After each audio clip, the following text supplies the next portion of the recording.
Kita bedah sama-sama pemahaman kita tentang apa artinya menjadi tangguh.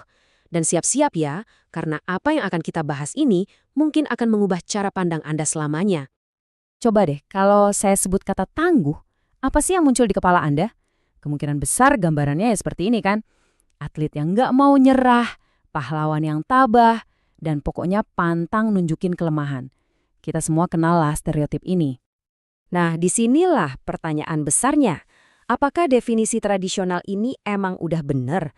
Atau jangan-jangan ada cara pandang lain yang jauh lebih dalam dan lebih kuat yang selama ini kita lewatkan begitu saja?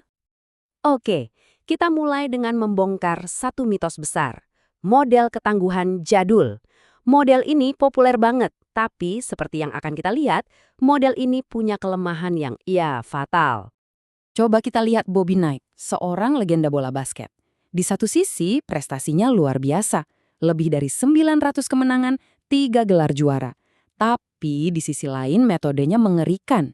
Dia pakai penghinaan, pelecehan, dan rasa takut. Semua atas nama membangun ketangguhan.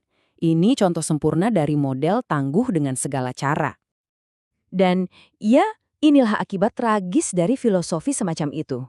Kisah Jordan McNair ini jadi pengingat yang menyakitkan tentang apa yang terjadi kalau kita salah mengartikan ketangguhan.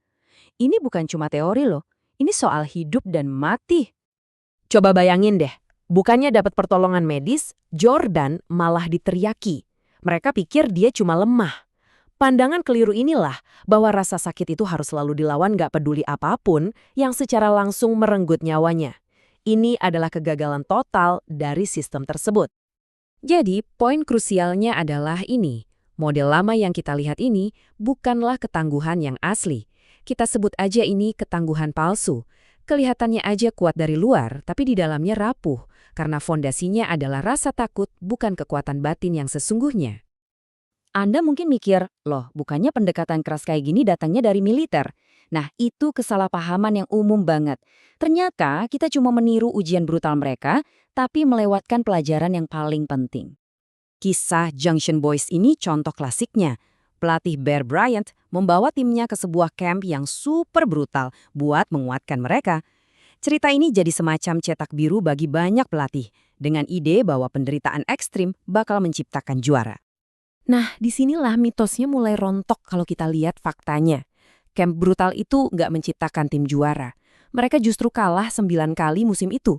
Dan kesuksesan mereka 2 tahun kemudian, itu cuma melibatkan segelintir penyintas dari camp itu. Jadi jelas ya, ini bukan pelatihan. Ini cuma proses seleksi yang kejam, titik.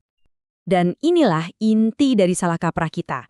Kita semua fokus sama ujian akhirnya yang brutal, tapi kita benar-benar lupa sama bagian terpentingnya, yaitu semua persiapan yang dilakukan sebelum ujian itu.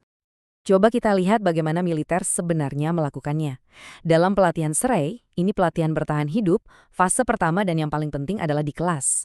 Sebelum mereka menghadapi stres apapun, mereka diajari caranya mengatasi stres. Mereka dikasih alat, bukan cuma dilempar ke dalam api. Jadi, apa pelajaran sebenarnya? Sederhana saja, ketangguhan sejati itu bukan dipaksakan, tapi diajarkan.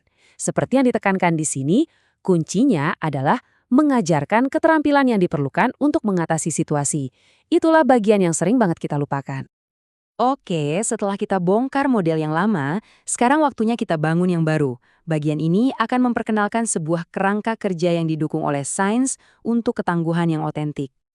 Nah, ini dia definisi barunya. Ketangguhan sejati itu bukan soal menahan rasa sakit secara membabi buta. Justru sebaliknya, ini tentang kesadaran. Ini adalah kemampuan untuk berhenti sejenak di tengah kekacauan, memperhatikan apa yang terjadi, dan membuat pilihan yang cerdas, bukan cuma bereaksi secara impulsif. Fondasinya dibangun di atas 4 pilar ini, mulai dari menghadapi kenyataan apa adanya, mendengarkan sinyal dari tubuh kita, belajar merespon alih-alih cuma bereaksi, hingga akhirnya mampu melampaui rasa tidak nyaman. Di bagian terakhir ini, kita akan membahas elemen yang paling kuat dan paling bisa langsung kita terapkan, yaitu kekuatan untuk memilih. Biar gampang ngertinya, coba kita lihat sebuah eksperimen psikologi klasik ini. Bayangkan, ada 2 kelompok anjing yang sama-sama menerima sengatan listrik ringan. Kelompok pertama bisa menghentikan sengatan itu dengan menekan sebuah panel. Kelompok kedua nggak bisa berbuat apa-apa. Nah hasilnya, ini yang bikin kaget. Ketika sebuah jalan keluar yang gampang disediakan, anjing-anjingnya sebelumnya nggak punya kendali sama sekali, mereka bahkan nggak mencoba untuk kabur. Mereka cuma duduk diam, pasrah menerima rasa sakit itu. Fenomena ini disebut learned helplessness, atau ketidakberdaya yang dipelajari. Dan inilah, tanpa kita sadari, yang justru diciptakan oleh model ketangguhan yang lama itu. Dengan menghilangkan pilihan dan kontrol, kita bukan melatih kekuatan, kita justru melatih kepasrahan. Pertanyaan ini membawa kita dari masalah langsung ke solusinya. Kalau kita bisa belajar untuk jadi tak berdaya, berarti kita juga bisa dong belajar untuk punya harapan? Jawabannya ternyata simpel banget, pilihan.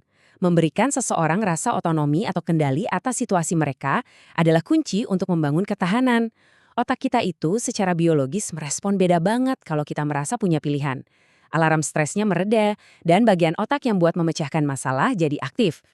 Jadi intinya begini, ketangguhan sejati itu tidak lahir dari penderitaan yang pasif. Ketangguhan itu ditempa justru saat kita punya pilihan, bahkan ketika kita sedang di bawah tekanan. Jadi, pada akhirnya, ini bukan soal daya tahan yang buta.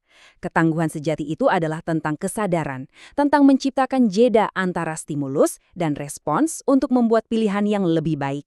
Pertanyaannya sekarang bukan lagi seberapa kuat kamu, tapi pilihan cerdas apa yang akan kamu buat selanjutnya.